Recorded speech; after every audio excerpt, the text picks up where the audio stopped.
Bienvenidos a esta nueva temporada de Finanzas para Todos. Este es un programa que intenta aportar información sobre nuestras finanzas personales, dotarnos de herramientas que nos permitan manejar de forma más eficiente nuestro dinero, sean nuestros ingresos, nuestros gastos, en general nuestras inversiones. Y aunque muchos de quienes ahora nos están escuchando, nos están viendo, lo hacen por primera vez, este programa va ya por su séptima temporada, desde que nació allá en Cadena Dial Villacarrillo por el año 2015. En concreto, este es el programa número 208, nada más y nada menos. Ahora, pues en 10TV puede seguirse ya en toda la provincia de Jaén. Para quien no nos conozca, una rápida presentación. Tenemos con nosotros a Javier Pinel, de Javier Pinel Asesoría de Empresas, una persona muy bregada en temas fiscales, tanto personales como empresariales. Pues bienvenido, Javier, ¿qué tal? Muchas gracias. ¿Cómo nos incorporamos? Encantado de reincorporarnos a esta nuestra odisea de cada año, esperando ser de utilidad. Ya hacía ganas de que estuviésemos juntos. Sí. Tenemos también a Miguel Campoy. Miguel es abogado, es profesor de Derecho del Trabajo en la Universidad de Jaén, es experto en temas jurídicos y laborales. Miguel, ¿qué tal? ¿Cómo preparado ya para esta nueva temporada? Pues sí, la verdad que preparado porque tenía ya ganas de empezar. Yo me estaba ya preparando el programa y tenía cosas jurídicas que son interesantes y me alegro muchísimo de empezar de nuevo esta temporada contigo. Estupendo. Y con Javier, claro, lógicamente. Bueno, y quien les habla, por supuesto, Sebastián Munuera. Soy profesor, soy aficionado a temas financieros. No soy un especialista, pero sí estoy muy interesado en la divulgación de esos temas. Y yo para este programa tengo una máxima. Si lo puedo entender yo, lo puede entender cualquiera. Eso es lo que pretendemos, que lo que hablamos aquí sea práctico para quien nos escuche o quien nos vea. Y la temática, como vamos a poder comprobar de aquí en adelante, es muy variada, pero siempre está ligada a temas económicos prácticos. Lo vamos a hacer cada semana, por supuesto. Javier, Miguel, yo me lanzo a hablar cuando soy el que menos debería hacerlo. Volvemos, creo, con la ilusión del verano, de retomar este tema, retomar nuestros programas, que a mí siempre me resultan muy gratificantes. Yo no sé si a vosotros también. Sí, la verdad es que ya nos resulta como una especie de obligación. Parece que tenemos una obligación con nuestros seguidores. Y yo lo hago, la verdad, con muchísimo cariño. De hecho, estaba deseando ya que empezáramos. Pues eso es lo que vamos a hacer. Vamos allá. Bueno, comenzamos. Hoy yo voy a tratar un tema que creo que es un tema popular. Son los aspectos económicos de las becas que da el Ministerio cada año. Muchos de quienes nos están escuchando o viendo han solicitado, antes o después han solicitado pues una beca para que nuestros hijos estudien en el bachillerato o estudien en la universidad. Normalmente pensamos que esas becas se aprueban o se deniegan sin que nosotros podamos hacer nada. La verdad es que no es así. Saber cómo funcionan, conocer los requisitos económicos, puede ayudarnos bastante a mejorar nuestras posibilidades de conseguir esas becas.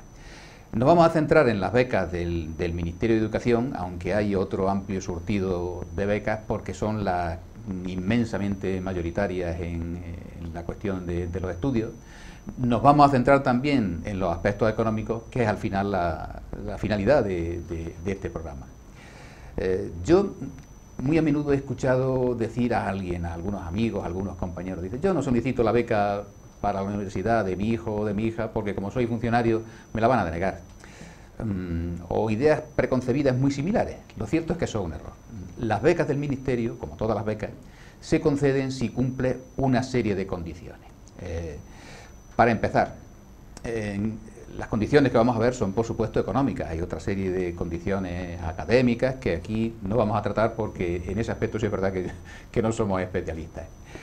Para empezar, para tener beca del Ministerio, tanto para bachillerato como para la universidad, hay que determinar cuál es la renta familiar, cuáles son los ingresos familiares. Tendrás derecho a unas cantidades o a otras según pases unos umbrales de renta, es decir, si ganas muy poco tendrás derecho a más cantidad, si ganas más tendrás derecho a menos. Pero para ese cálculo no se utiliza un número simple, no se utiliza la cantidad de los ingresos brutos ni los ingresos netos así por las buenas. Se utilizan unos datos de la declaración de la renta del año anterior. En este caso, las becas que se solicitan este año se refieren a los datos económicos de 2020. Por supuesto, hay que mirar en la renta de ese año 2020. Y en esa declaración hay una serie de casillas que son las que hay que contemplar. Concretamente, hay una casilla que es la 435, que es la base imponible general A esa casilla hay que sumarle otra que es la base imponible del ahorro, que no recuerdo mal es la 460, y se le resta pues la cuota de la autoliquidación, que es la casilla 595. Y eso sí nos ofrece un dato. Y alguien dirá, bueno, yo voy a estar calculando todos esos datos, mirando todas esas cifras. Por supuesto, no hace falta, porque ya el Ministerio se encarga de cruzar los datos con Hacienda y hacer ese cálculo por ti. Con ese dato de tus ingresos, de tu renta, con el número de personas de tu unidad familiar, y según un cuadro que se publica cada año, se determina cuál es el umbral de renta, dónde estoy situado según mis ingresos. Ese es un cuadro que cada año se renueva, y creo que Miguel me comentaba fuera de cámara al principio que ese cuadro se ha renovado este año, que ha habido alguna noticia sobre... Alguna diferencia, sí. Que será una subida... Exactamente. Yo quiero incidir en lo que ha dicho Sebastián, que eso de que no me la dan porque soy funcionario es una leyenda. Yo siempre se lo escucho y es verdad que no lo solicitan, y no es verdad, porque como ha comentado precisamente y detalladamente Sebastián, es una cantidad de requisitos que al principio pueden ser difíciles, pero ellos tienen su sistema que lo suman, lo restan, y efectivamente pueden ser. Hay mucha gente que no disfruta de esa beca porque no la solicita, ¿no? Entonces, este año, el Real Decreto 471/2021 de 29 de junio ha planteado nuevos requisitos, ¿no? Y en realidad ha bajado un poco el listón de estos requisitos, con lo cual, a partir del 30 de junio del 2021, que empezó este decreto a funcionar, pues los requisitos son más suaves, ¿no?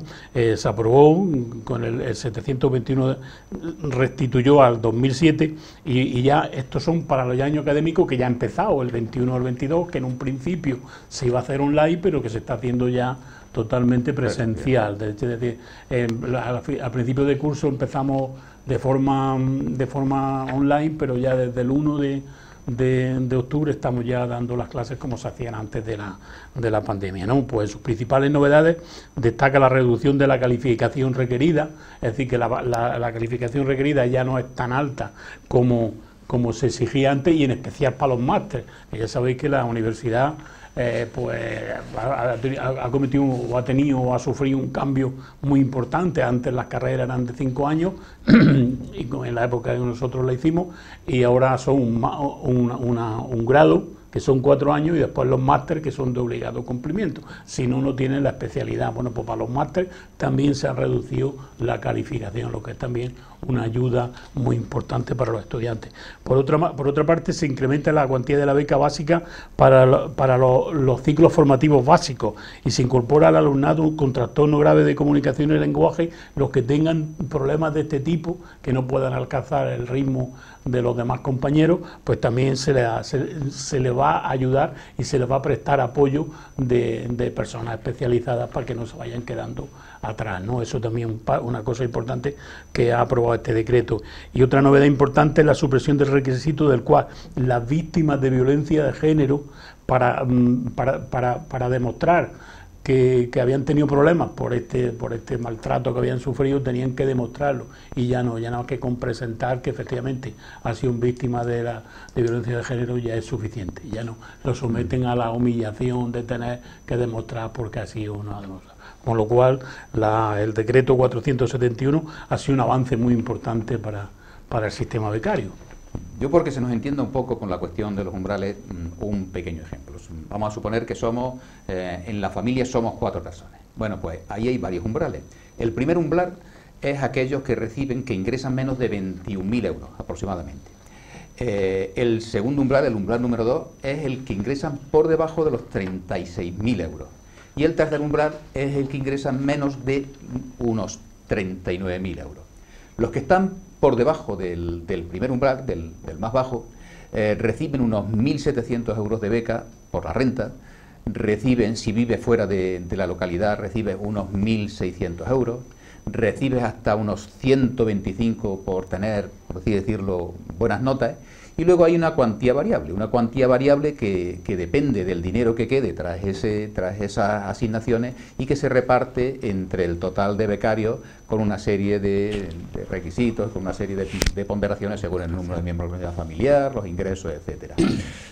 Por hacer un cálculo, eso puede estar aproximadamente en unos 4.000, no llegan a los 4.000 euros si recibes todos los conceptos en la universidad, si los recibes todos los conceptos.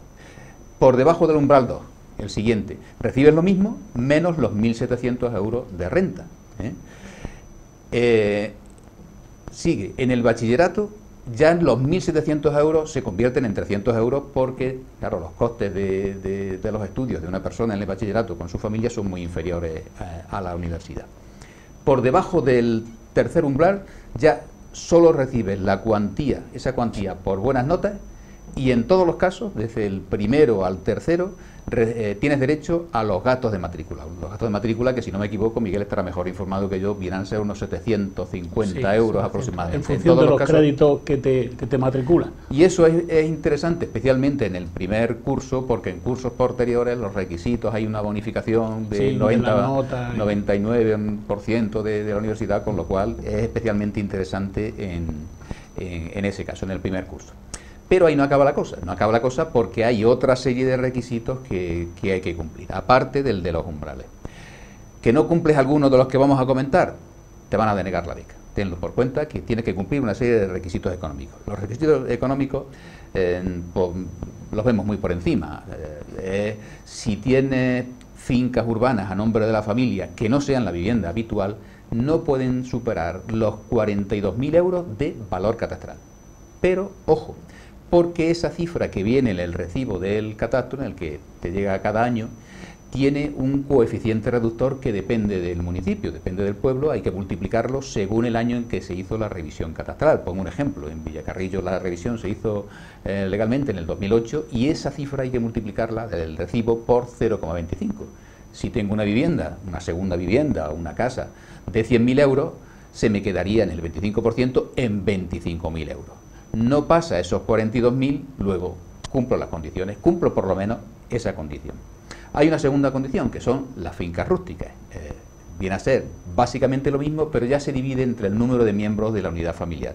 Si somos 4, esos 25.000 euros se dividen entre 4, que serían 6.250. Y esa cifra no puede pasar los 13.000 euros. Segunda condición. Tercera condición, ingresos por actividades económicas. Esos no pueden superar los 155.000 euros. Y la verdad es que ese cálculo también implica una serie de casillas de la declaración de la renta que serán ellos los que se encarguen de hacer, no te vas a preocupar del tema. Una más. Esta, la verdad es que es causa de la mayor parte de las denegaciones que se producen con las becas, porque no hay mucha gente que la conozca.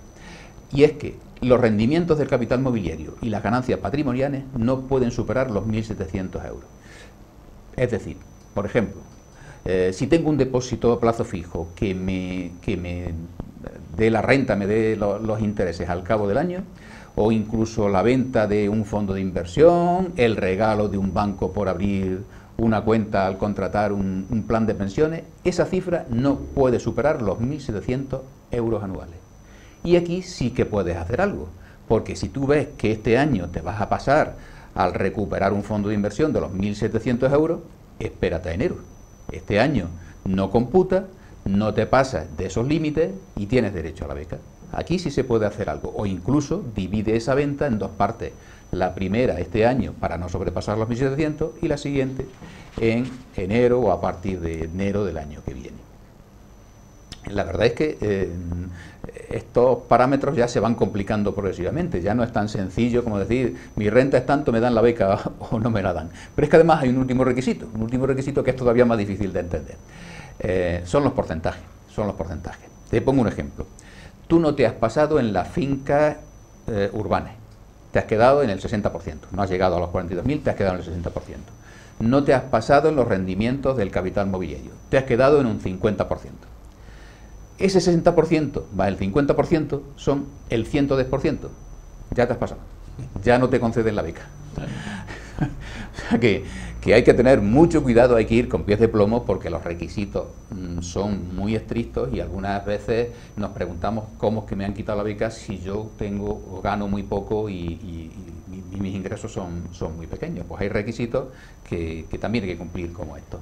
Y solamente una cosa más, no lo he dicho, pero los plazos para solicitar estas becas son en el caso de bachillerato hasta el 30 de septiembre, que ya no tenemos opción, pero en la universidad para los grados sí que hay un plazo que todavía está abierto, aunque te quedan días, y es el 15 de octubre, que es el viernes, si no me equivoco.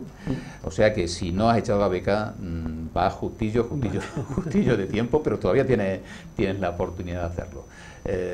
Como hemos dado muchas cifras, hemos dado muchos requisitos, entiendo que esto de buenas a primeras pues a lo mejor no se cogen las ideas. Yo normalmente el programa, esta intervención la cuelgo en el Facebook y la cuelgo en mi página web, sebastianmunera.com, donde saldrán pues los cuadros con las cifras, con los umbrales, para quien quiera darles un repaso e informarse exhaustivamente. Yo quería hacerle al compañero Sebastián un añadido, que cuando te dan la beca, pues nada, a disfrutar la beca, pero ¿qué pasa si no apruebo ninguna asignatura en la universidad? Que me quitan la beca. Eso hay que tenerlo en cuenta. Es decir, hay que tener en cuenta que hay que aprobar determinado número de créditos. Que hay una serie de requisitos que no son económicos. Claro, que el año pasado me dice, mire, que es que mi niña ha tenido una depresión y tal y cual y no ha aprobado ninguna. Y es que automáticamente, imaginaros, después de terminar el curso, que haya que devolver 1.900 el padre o la cantidad que le hayan decidido, ¿no? Entonces eso es decir que tenemos que estar también para esta situación, porque si no hay que devolverla. Hay que tener determinado número de créditos, ¿no? Sí, lo de las becas es cierto que es un mundo, ¿no? Sí, que hay, sí. También los voy a proporcionar, hay teléfonos de las unidades de becas que nos pueden informar, hay páginas muy bien preparadas que no son las páginas oficiales, que nos ofrecen muchísima información. Pero de todas formas, como tú bien has dicho, estamos en el plazo ya limitado, pero en la página de las becas de la universidad te da opción a presentar la documentación. Si te falta algo, te dan un plazo a presentarlo. Efectivamente. Que no son muy severos. Que no cumpla algún requisito, que no tenga algún documento, ya lo haces con más tranquilidad. Que presente la beca, que ya te pedirán papeles, como suele decir. Bueno, pues os toca. Es vuestro turno. Javier, empezamos contigo. Yo creo que nos ibas a hablar de algo nuevo, una novedad. Pero novedad, acaba de salir. Novedad del día 6 de octubre. Yo tenía aquí hecha mi componenda porque, a pesar de que no estaba publicado en el Boletín Oficial del Estado, pues siempre existen estas notas por parte de ministerios y demás. Y bueno, a través de colegios que están más en contacto con el legislador, pues ya se tenían idea y quería hacer un apunte, pero es que ha venido ya y realmente es complejo, porque hay algunos puntos que aún están pendientes de desarrollo. Pero en cualquier caso quería hablar de la ayuda para la rehabilitación de residencias. Aquí estas ayudas, dicho en minúsculas, son de dos tipos. Por una parte es deducción, incentivos en renta, y por otra parte son subvenciones. En cuanto a las deducciones, pues bueno, en primer lugar decir que esto viene en gran medida como consecuencia de la debacle que hemos sufrido, que estamos sufriendo con el coste de la energía. Evidentemente todos sabemos que no todas las viviendas están preparadas suficientemente como para un ahorro energético. Bien, es cierto que las últimas construcciones tienen una serie de requisitos a cumplir que lo favorecen mucho, pero bueno, la población de vivienda tiene ciertos años y bueno, tenemos de todo, no alumbro nada nuevo. Bien, decía que una de las funciones, o sea, uno de los medios es mediante deducciones en renta y otra es mediante subvenciones. Las deducciones en renta, un incentivo en renta, supone, hay tres categorías. Si se realizan actuaciones en la vivienda que consiguen reducir en un 7% la demanda de calefacción y refrigeración en la vivienda, o en aquellas viviendas que se vayan a destinar al alquiler como vivienda habitual, que es interesante.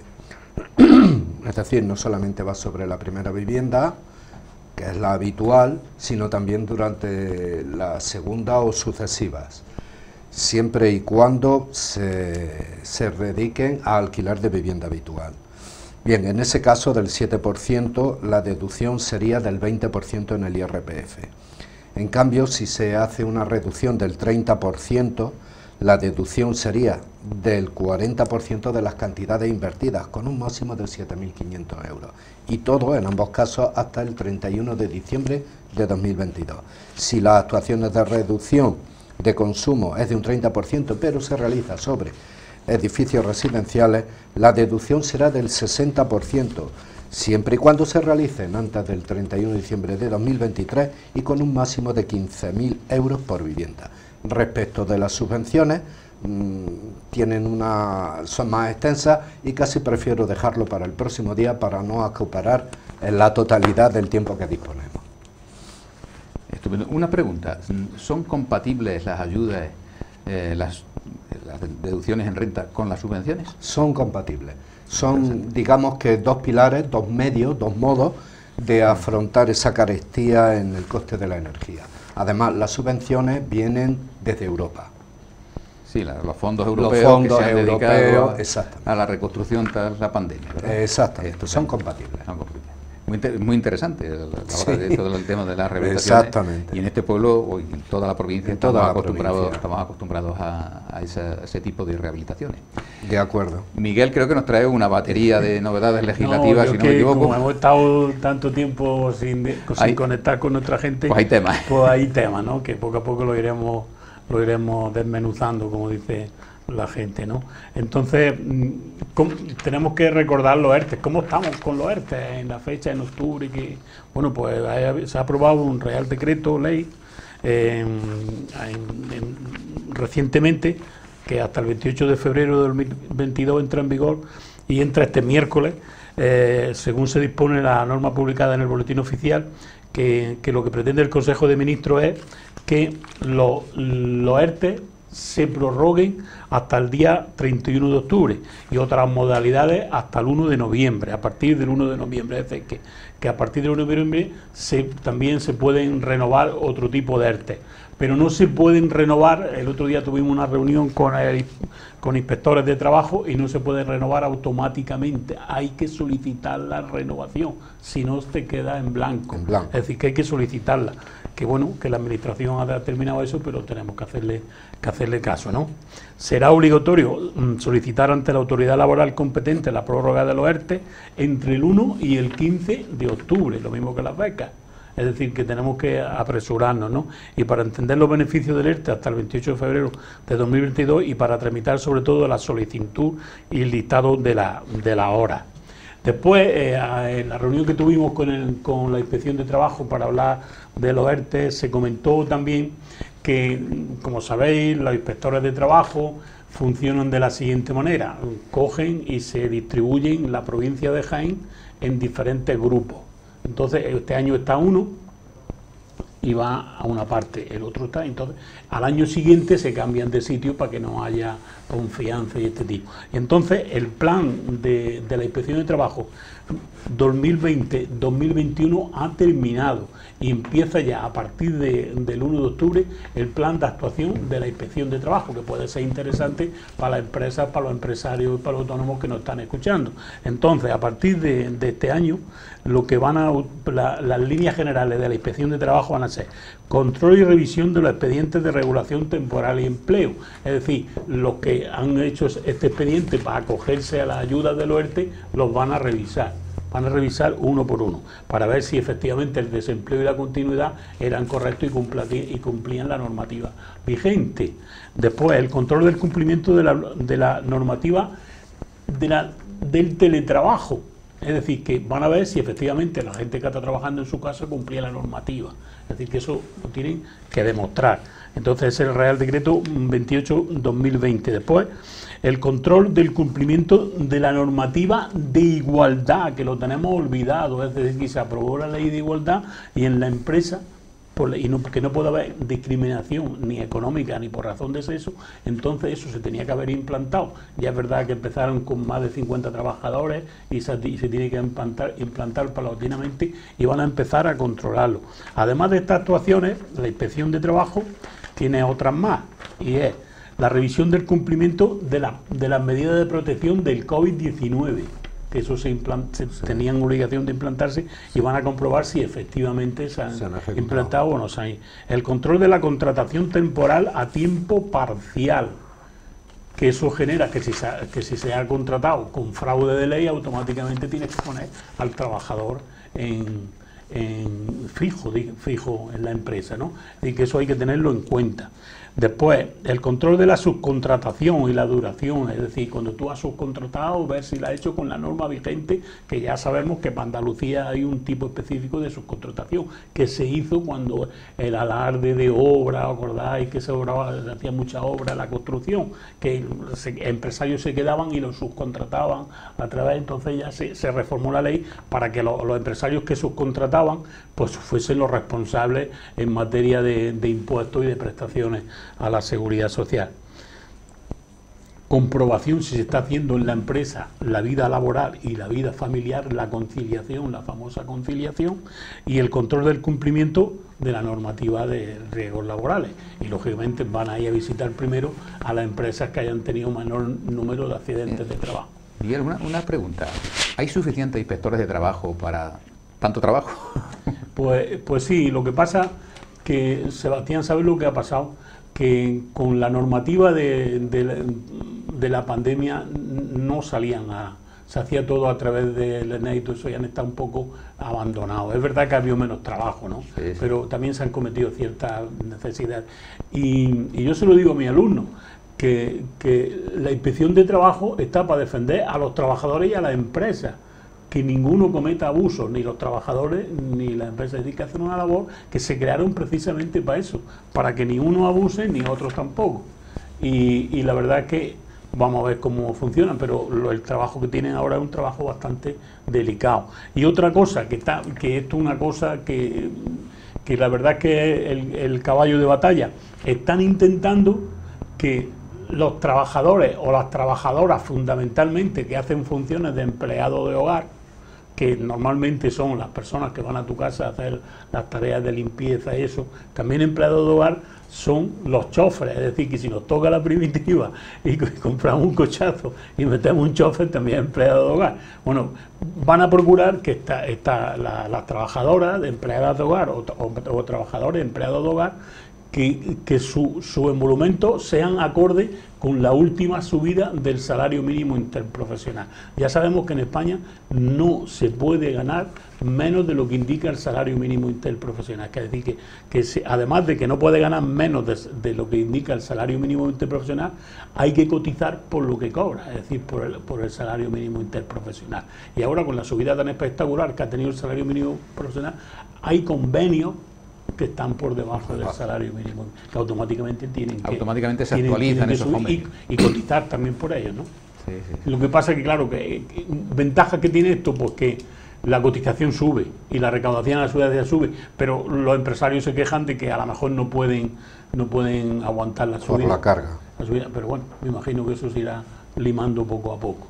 Eso es la inspección, que tenía ganas de decirlo, porque van a empezar ya y lógicamente este tipo de cosas tienen que estar en contacto con los asesoros o con los empleados que ellos tienen para de alguna forma evitar sobresaltos. Acabamos. Bueno, pues muchas gracias a nuestros compañeros, nuestros amigos. Por coordinarnos. El primer programa, vamos a ver cómo ha funcionado. Nos han dejado solos, hay que decirlo, nos han dejado solos ante el peligro aquí en este plató, que nos la arreglamos como podamos. Pero bueno, creo que los temas que se tratan son interesantes, son de interés general, y vamos a procurar que esto siga siendo así durante todo el curso académico que va a durar este programa. Esperemos que dure este programa, claro que sí, y que no necesitemos volvernos a nuestra casa por circunstancias similares. Por circunstancias ajena a nuestra voluntad. Bien, pues hasta la semana que viene. Hasta la próxima semana. Adiós, hasta pronto.